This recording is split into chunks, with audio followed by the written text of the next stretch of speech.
The title of our time together today is National Security from the Inside Out. And for me, why I chose the two of you is that you each are looking not just at the position and role of the United States vis-a-vis the rest of the world, which is how most of national security thinkers and actors do things, but you're stepping back into the U.S.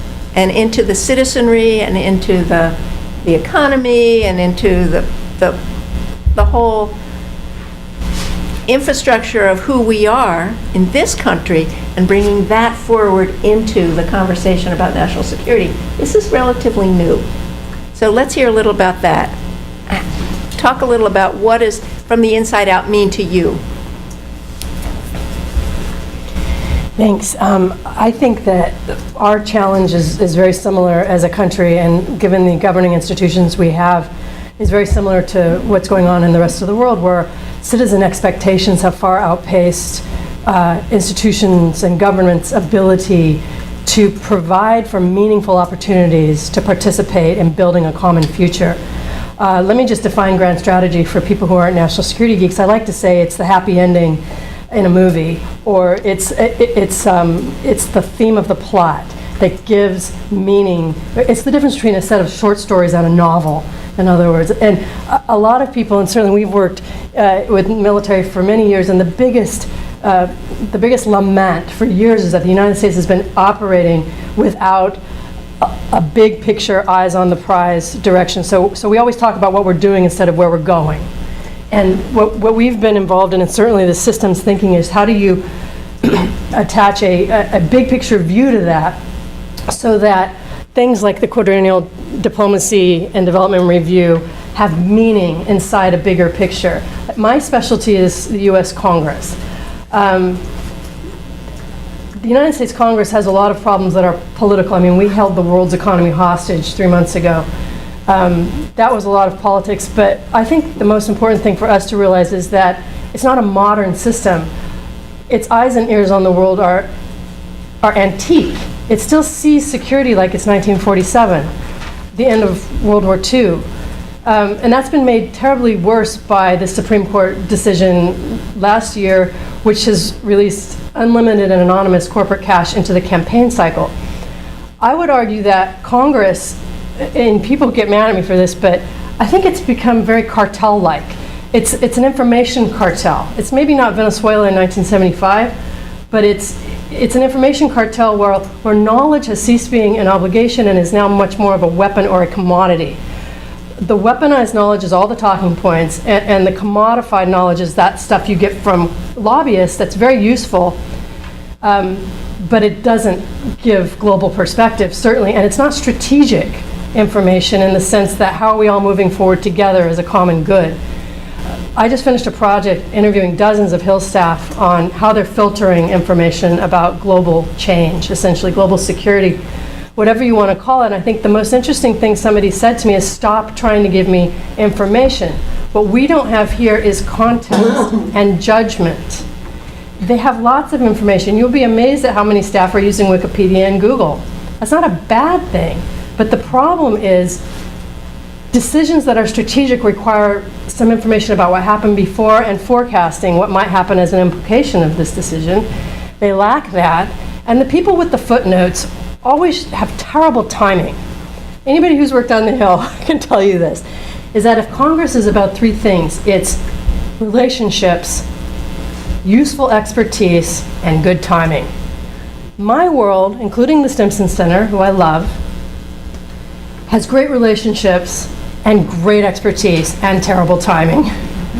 What I'm really interested in is how we can use technology to capitalize on all of those to benefit common good, big picture, evidence-based decision making. Because right now our Congress does not have a truth bias, it has a scandal bias.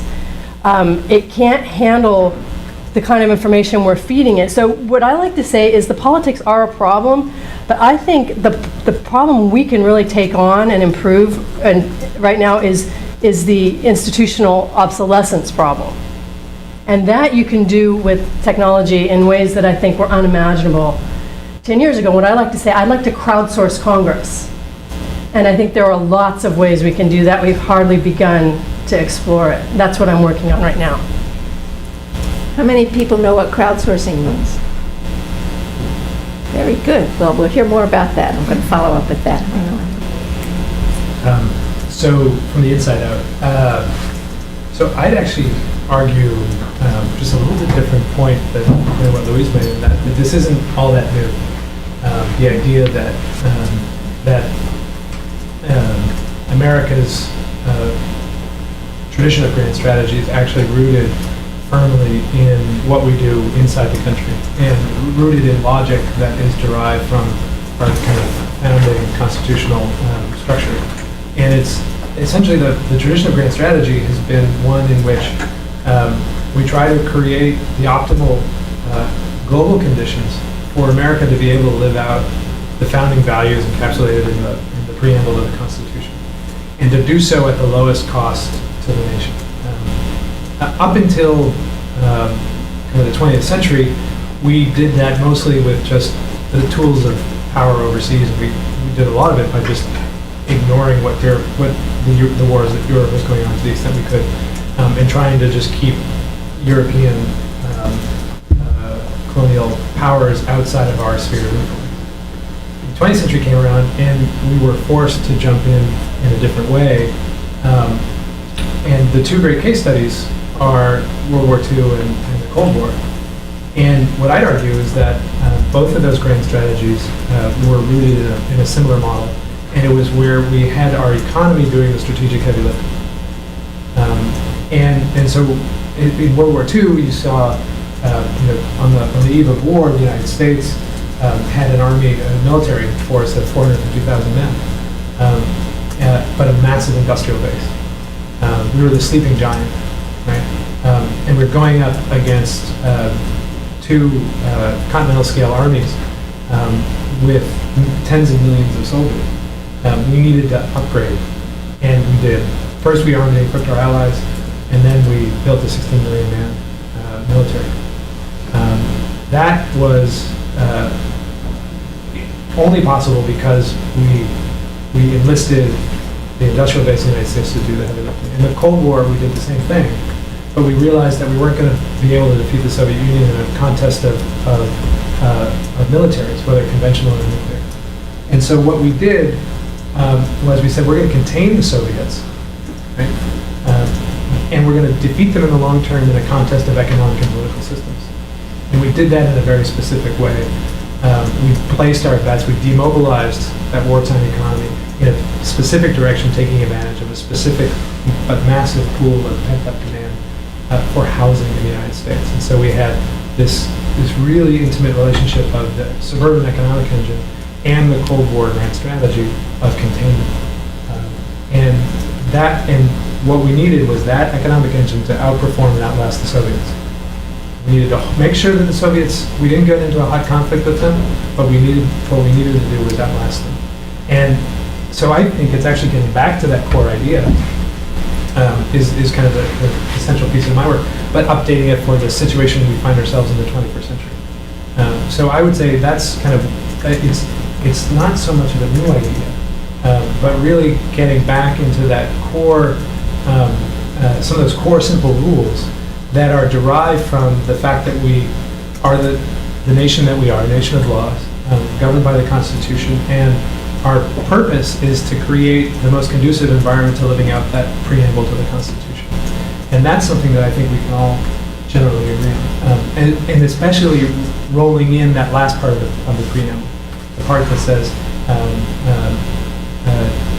for ourselves and posterity. And getting that long-term perspective is really essential. And that's I think where I'm focusing my work. It's updating an old framework that has been a very successful model for it.